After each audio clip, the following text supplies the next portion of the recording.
Guys.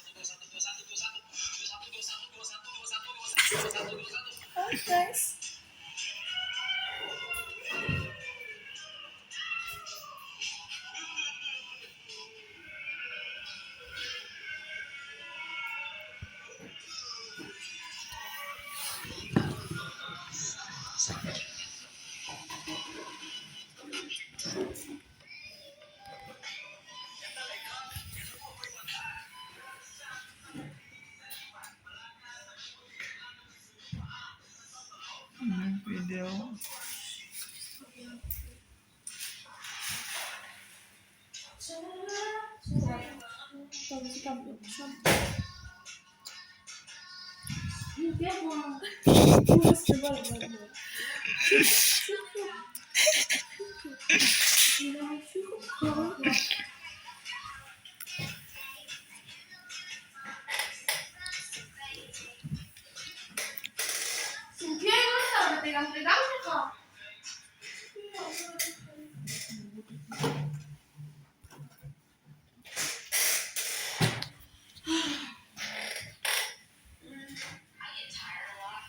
I'm tired.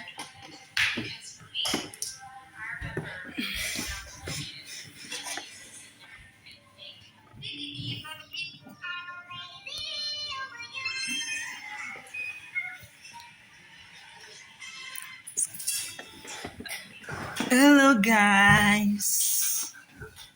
Hari ini hari Selasa tanggal 28.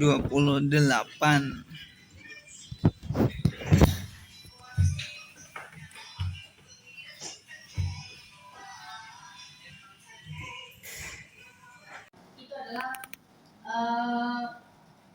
binaan kami. Jadi mulai dari September sampai sekarang mereka sudah tidak mengeluarkan sampah organik. Jadi sampah dari sisa makanan tidak dikeluarkan. Jadi itu nanti jadi percontohan kami selanjutnya untuk penyuluhan di tahun ini bahwa ada kok restoran yang bisa mengolah sampah sendiri. Artinya yang lain juga bisa. Jangan dibilang dinas lingkungan hidup dan angkat-angkat sampah jadi bau. Sampah adalah tanggung jawabmu. Jangan nyalahin kita, nyalahin diri sendiri sebagai produsen sampah. Apa yang sudah kita lakukan? Jadi jangan kaget besok-besok kalau sudah tidak ada mineral, sudah tidak ada sedotan.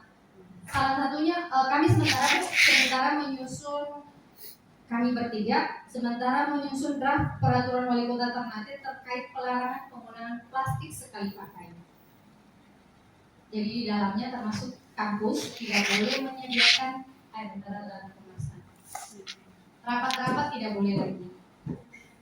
Termasuk yang jualan makanan tidak boleh lagi pakai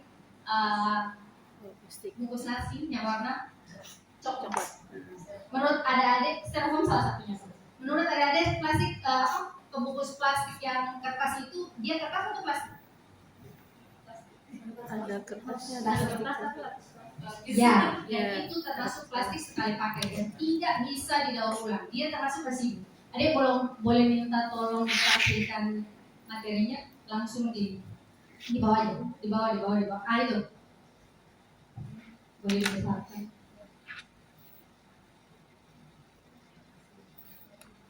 Kita dulu di Ternate tuh jualan makanan pakai ini daun pisang.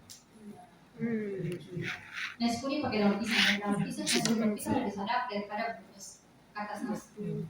Begitu jadi sampah lagi. Jadi kami dari dinas itu memang berat sih, karena kota Ternate ini memang padat. Tapi bukan berarti kami tidak memulai. Kami memulai. Buktinya kami memulai dari pengurangan kantong plastik. Jadi ke depan nanti sedotan plastik, kertas nasi, styrofoam tidak boleh ada. Dan itu kami yakin dia pasti lebih menantang daripada kantong plastik yang kami jalankan mulai dari 20 Agustus 2020. Jauh. Ya, jadi kalau enggak ya kita belanja bawa tempat rentan sendiri. Kami bersyukur kemarin tuh waktu harga plastik naik. membantu kami penyuluhan. Jadi di lapangan di pasar tuh plastik naik, biasa harga 3.000 sekarang 8.000 satu liter. Jadi ini ada buat apa kata mereka? Alhamdulillah. Tugas kami berkurang sedikit. Jadi orang berpikir karena mahal, tapi yang kami pikirkan adalah dampak dari plastik sekali pakai yang ya pasti terbuang. Iya kalau ke TPA, kalau ke TPA dia menumpuk. TPA kami sementara dalam binaan. Jujur, kami dikasih waktu sama Kementerian Lingkungan Hidup sampai Agustus 2026. Kami harus perbaikan. Kalau tidak, statusnya naik. Kami sementara itu. Mungkin dengar di medsos bahwa banyak kepala dinas yang menjadi tersangka gara-gara pengelolaan TPA. Ya kali Bu, sampai kita semua kita yang jadi tersangka ya.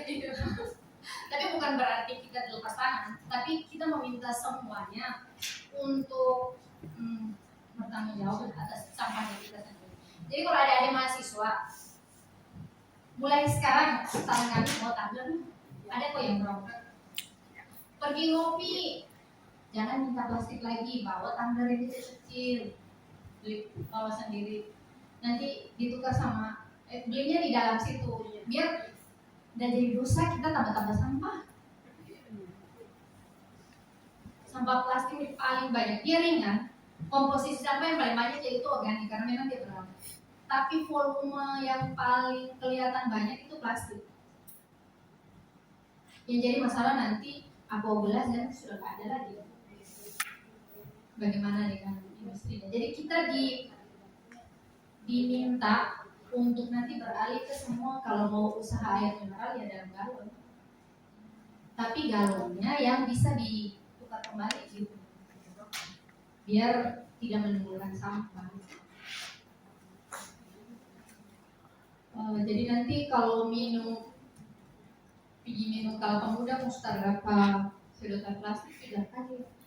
Karena sebentar lagi kami draftnya kami sudah jadi. Tapi itu namanya green lifestyle. Jadi teman-teman di dalam tasnya sudah ada sendok sendiri, sudah ada sedotan sendiri. Itu namanya green lifestyle. Jadi sudah bawa tumbler sendiri. Jadi itu sudah jadi kayak hidup sih Bu sebenarnya. Sudah ya lagi booming juga sih. Gaya hidup yang lebih sehat, lebih ramah lingkungan gitu. Yang jadi permasalahan sekarang juga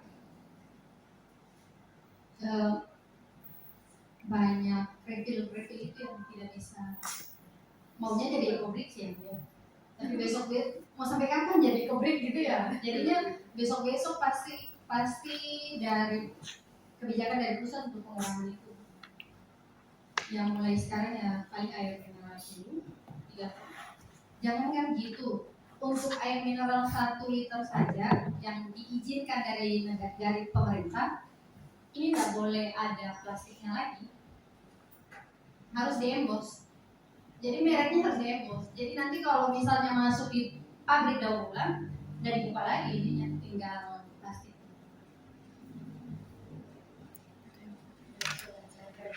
Iya langsung minta itu yang sementara pemerintah jalankan. Tapi apalah kebijakan itu kalau kita nggak kerjasama untuk hal itu. Mungkin bisa di next. Gak usah ini ya, gak usah teori, langsung lihat contoh-contohnya saja. Ke bawah ini. Nah ini contoh perilaku 3R. Jadi menggunakan wadah guna ulang. Ini belanja bawa tempat sendiri. Jadi di pasar nanti kalau sudah tidak ada kantong plastik ya kita harus terbiasa dengan bawa wadah sendiri. Jadi saya sama teman-teman nih, kayak mau pergi belanja begitu, pinjam tote bag. Kalau lupa nih di sana mau mampir pasar, nanti besok dikembalikan kayak begitu. Jadi tasnya kami tuh selalu ada tote bag. Ini di sebelah ini saya ambil contoh dari teman-teman saya yang sudah menjalankan toko refill. Jadi mereka buka kios, belinya itu dalam bentuk volume besar, dalam bentuk jerigen, nanti mereka jual kembali. Tapi yang mereka menyediakan botol, kita beli 50 mili, 100 mili, mau deterjen, mau sabun cuci atau apa deterjen apapun, jadi kita belinya begitu. Nanti kalau pada saat kita mau beli lagi, kita bawa tempat yang ini mas. Ini teman-teman saya bisa lihat di YouTube Ekoton. Jadi mereka tuh benar-benar ada satu kampung yang mereka bina itu di Gresik, itu benar-benar tidak ada sampah, betul-betul kampung zero waste.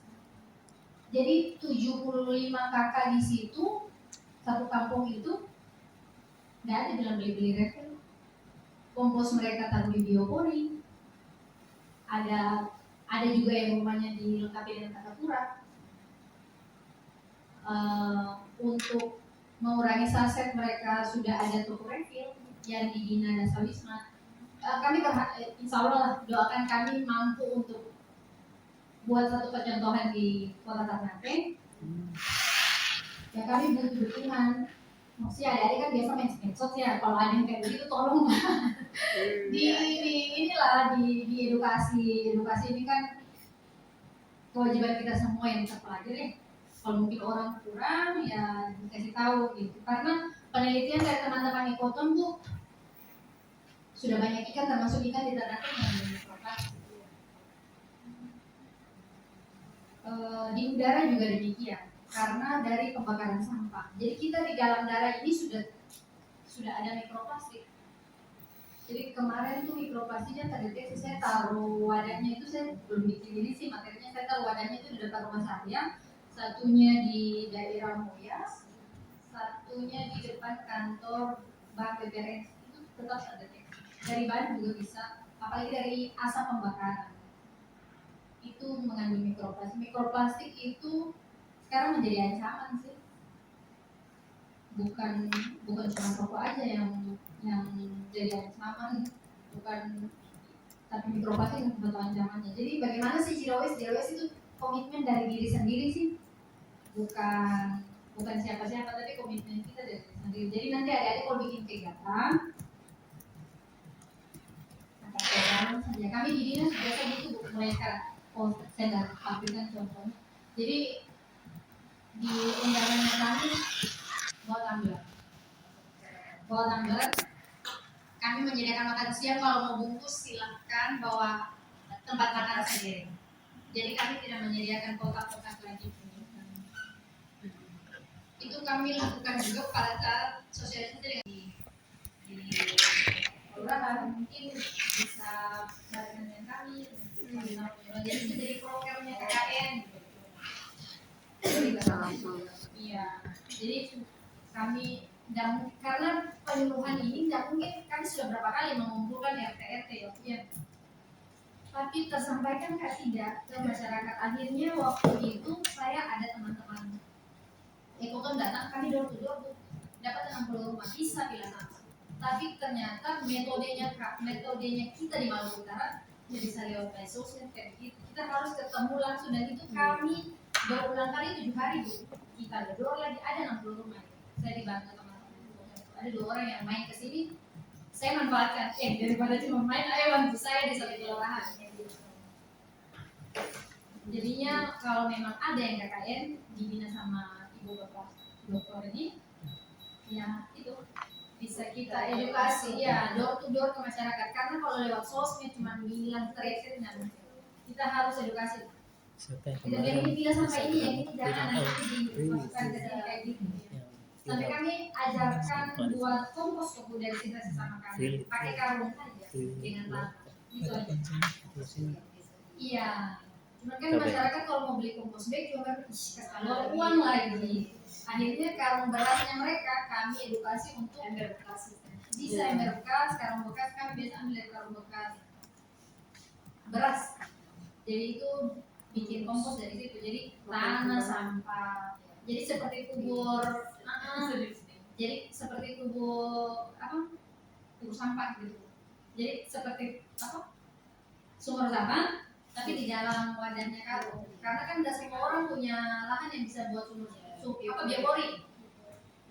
Jadi kami ambil yang murah, yang dari barang bekas, yang tidak kasih keluar uang lagi, karena mau minta orang pilih saja kadang tuh orang keberatan.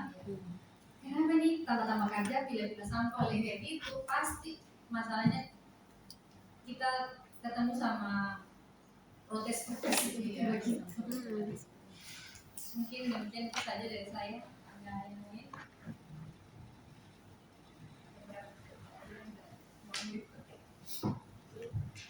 Baik, terima kasih kepada Ibu Fahria Penyuluh yang sudah memberikan tanggapan dari apa yang sudah dibahas sama Saudara Ardian. Kepada Bapak atau Ibu, apakah ada tanggapan atau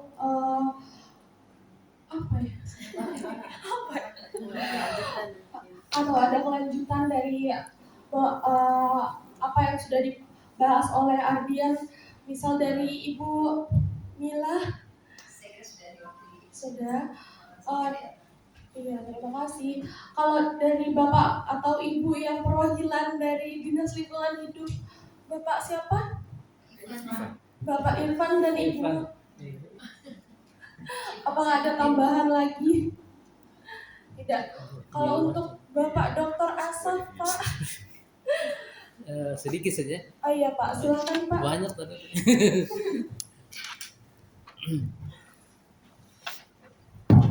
Oke, baik, terima kasih moderator ya. Pertama saya sepakat sebelum membeli teknologi sebenarnya edukasi dulu atau menerapkan sanksi tegas terhadap pelaku pembuangan sampah itu, kita edukasi dulu atau kita budayakan dulu ya. Di Singapura itu sebelum Memang sih ada beberapa saya lihat di YouTube atau di video yang lain, botolnya itu nggak diisi, dia kosong. Tapi tetap bisa dijadikan kursi. Tapi saya pikir itu menjadi kurang bisa mengurangi sampah ya kan di situ. Nah kalau misalnya ekobrik berarti kan sampahnya masuk di situ banyak ya. Dan kalau disusun berarti dia akan lebih kuat karena untuk satu kursi ini dia bisa beban yang ditampung adalah sampai 150 kg begitu. Jadi kuat. Dan program ini sebenarnya saya nanti ada foto-fotonya ya, sebenarnya ada kegiatan PPK Ormawa yang binaan saya dari program studi agribisnis yang tahun 2024 ke dalam botol ini dan ditekan sedemikian rupa sampai dia padat, sampai sudah nggak ada ruang lagi. Jadi misalnya ini sampah di kos-kosan kan banyak nih, misalnya ada apa? Ada bekas super mie misalnya ya, atau mie instan, bekas kopi atau snack misalnya. Nah itu kan tidak bisa terurai, butuh waktu sampai ratusan tahun. Nah di sini kita dari ekobrik itu dalam proses pengerjaannya dia harus bersih dan kering. Nah, sehingga dari semua sisa-sisa makanan tadi itu harus dicuci dulu, dicuci dan selanjutnya dijemur. Ya, dijemur baru digunting kecil-kecil, baru kita masukkan ke dalam sini dengan bantuan kayu atau tongkat misalnya ya. Dipadatkan sampai betul-betul padat. Nah, tujuannya apa? Adalah untuk mengurangi limbah plastik tadi, gitu. Nah, terus di sini saya gunakan metode ekobrik di sini adalah untuk menggunakan Zero waste KKN. Mana dulu? Zero waste KKN Universitas Hairun tahap 2. Sukses!